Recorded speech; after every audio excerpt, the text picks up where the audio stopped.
ಚುನಾವಣೆ ಚೆನ್ನಾಗಿದೆ. 23ವರೆಗೂ ಕಾಯೋಣ.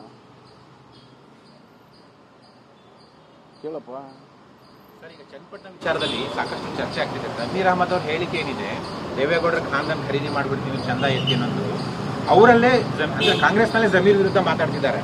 ಅದೆಲ್ಲ ಒಂದ್ ಕಡೆ ಯೋಗೇಶ್ವರ್ ನಿರಾಸೆಯ ಮಾತುಗಳ ನಂತರ ಕಾಂಗ್ರೆಸ್ ಹೋಪ್ ಕಳ್ಕೊಂಡಿದೆ ಅಂತ.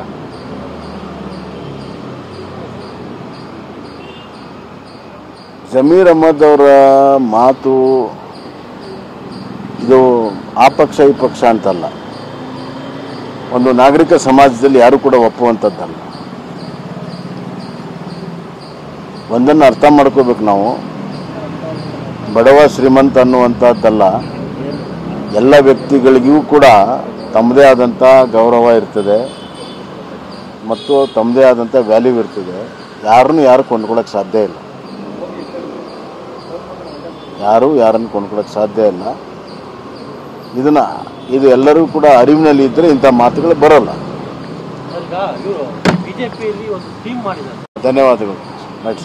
ಸರ್, ಈಗ 40% ಸಂಬಂಧಪಟ್ಟಂತೆ ಲೋಕಾಯುಕ್ತ ವರದಿಯಲ್ಲಿ ಆರೋಪ ಸುಳ್ಳು ಅಂತ ಬಂದಿದೆ.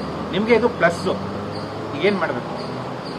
ಇಲ್ಲ, ಇದರ ಬಗ್ಗೆ ಈಗಾಗಲೇ ನಮ್ಮ ಅಪೋಸಿಷನ್ ಲೀಡರು, ನಮ್ಮ ರಾಜ್ಯಾಧ್ಯಕ್ಷರಾಗಲಿ ಉತ್ತರ ಕೊಟ್ಟಿದ್ದಾರೆ. ನಾನು 23ವರೆಗೂ ಇದರ ಬಗ್ಗೆ ಏನೂ ಕಮೆಂಟ್ ಮಾಡೋದಿಲ್ಲ. 23 ನಂತರ ನಾನು ಇದ್ರ ಬಗ್ಗೆ ಮಾತಾಡ್ತೀನಿ. 23 ಚುನಾವಣೆ ರಿಸಲ್ಟ್ ಬರ್ತಾ ಇದೆ, ನಂತರ ಮಾತಾಡಬೇಕು ಅಂತ ತೀರ್ಮಾನ ಮಾಡಿ. ಅದು ಆರೋಪ ಸುಳ್ಳು ಅಂತ ಈಗಾಗಲೇ ನಿಮ್ಮಲ್ಲಿ ಚರ್ಚೆ ಆಗ್ತಿದೆ. ಅದ್ರ ಬಗ್ಗೆ ವಿಶ್ಲೇಷಣೆ, ಸತ್ಯ ಯಾವುದು ಅಸತ್ಯ ಎಲ್ಲವೂ ಕೂಡ ವಿವರವಾಗಿ 23 ತಾರೀಕು ನಾನು ಹೇಳ್ತೀನಿ. ನಿಮ್ಮ ಅವಧಿಯ 2 ಪ್ರಮುಖ ಪ್ರಕರಣಗಳನ್ನು ಟಾರ್ಗೆಟ್ ಮಾಡ್ತಾ ಇರೋದು, ಒಂದು 40%. ಇದ್ರ ಬಗ್ಗೆ ನಾನು 23 ನಿಮ್ಮ ಎಲ್ಲ ಪ್ರಶ್ನೆಗಳಿಗೆ 23 ನಂತರ ಅದು ನಮ್ಮ ಪರವಾಗಿ ಬಂದಿರುವ ತೀರ್ಪು ಇರ್ಬೋದು ಅಥವಾ ಮುಂದೆ ನಡೀತಿರುವಂಥ ಇಂಕ್ವೈರಿ ಬಗ್ಗೆ ಇರ್ಬೋದು, ಎಲ್ಲದರ ಬಗ್ಗೂ 23ನೇ ತಾರೀಕು ನಾನು ಉತ್ತರವನ್ನು ಕೊಡ್ತೀನಿ.